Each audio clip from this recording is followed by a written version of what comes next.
Star Wars Knights of the Old Republic is one of my favorite RPGs of all time for one reason. There is a single writing trick woven throughout this entire story that is unlike anything else I have personally ever seen in a video game. And no, I'm not just talking about the twist. Not exactly. It would seem that we are at least worthy of curiosity for the moment. With the new Fate of the Old Republic game on the way, I want to briefly look back at what made the original so special and call attention to a secret weapon the game employed against its players. Translation.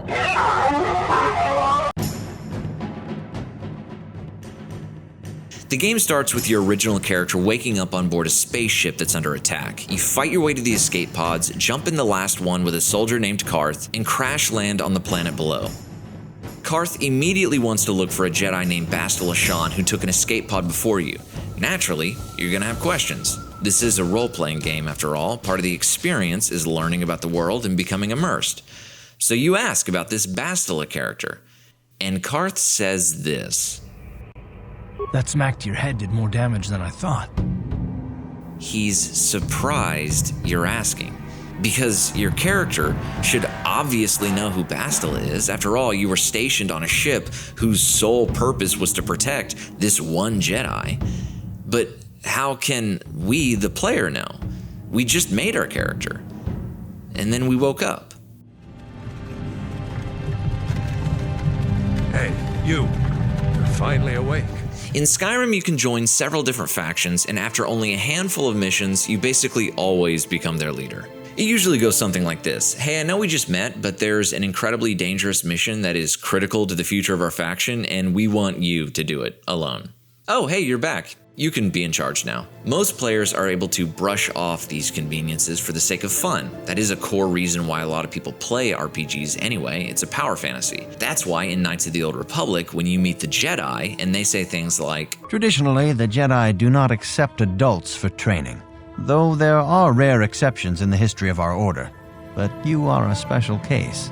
we don't think too deeply about it, because that's just what RPGs do. And why is that? You were a great help on Terrace, but why would they keep you with us? Don't they have to train you? Institutions are supposed to let you join really quickly. Like on the planet Korriban, there are Sith hopefuls everywhere. I'm just here to try to get into the Sith Academy. This is an exclusive place that people spend years trying to join. All others must wait until next year and try again. The player character gets in first try. Your presence here seems a little convenient. Not only do we get in, but we beat the other students to graduate, infiltrate and clear the tombs infested with enemies that no one can best, and can challenge and defeat the leader of the academy in a duel. To top things off, upon returning to the academy without the Sith leader, you must fight the entire academy to the death. Even if you visit Korriban as the final planet, and we assume that each of the other planets took in-universe weeks to complete, that still means the player character was able to do all of this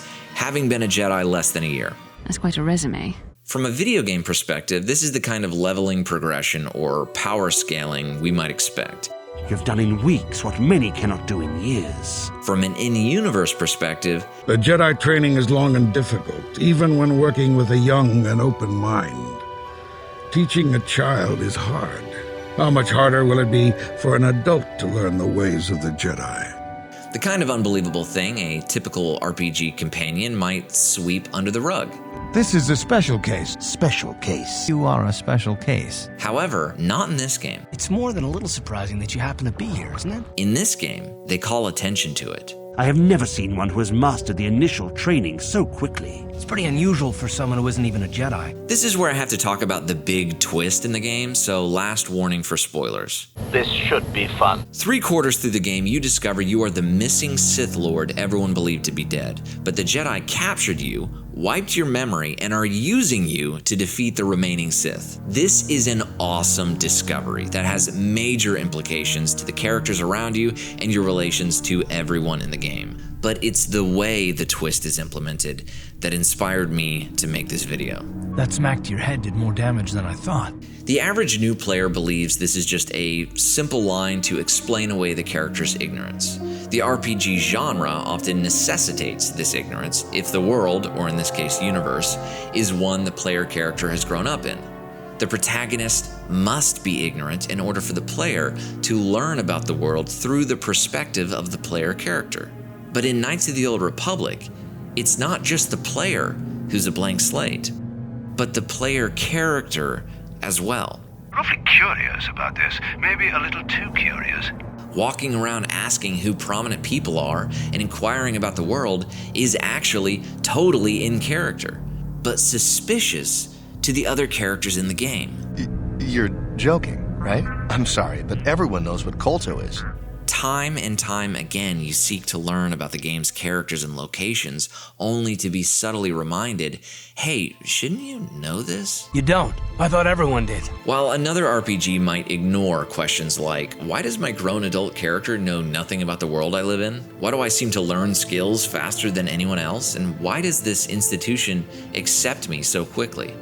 Knights of the Old Republic's characters constantly draw attention to these conveniences. They say the Force can do terrible things to a mind, can wipe away your memories and destroy your very identity. Your character knows nothing because he lost his memory. Your potential is unlimited, and your progress amazing. Your character learns or levels faster than everyone else because he isn't learning anything. He's remembering. Traditionally, the Jedi do not accept adults for training. You write off dialogue like this as a throwaway line meant to enable the fantasy without breaking the immersion. RPGs, after all, have trained you to accept these conveniences.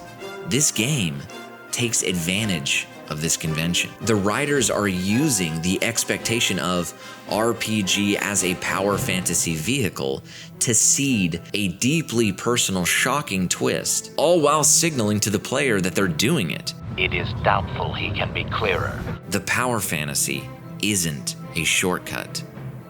It's the setup. This is just one aspect of Star Wars Knights of the Old Republic, a movie license game from 2003, by the way, that cemented it as one of the greatest role-playing video games of all time. A game whose story, by comparison, made others look convenient. When you use the conventions of the genre to motivate your story, you make everything else look forced. It may not have been his intention, but he did actually communicate something. Hey, thanks for watching. If you like this video, subscribe. More videos just like this are coming soon.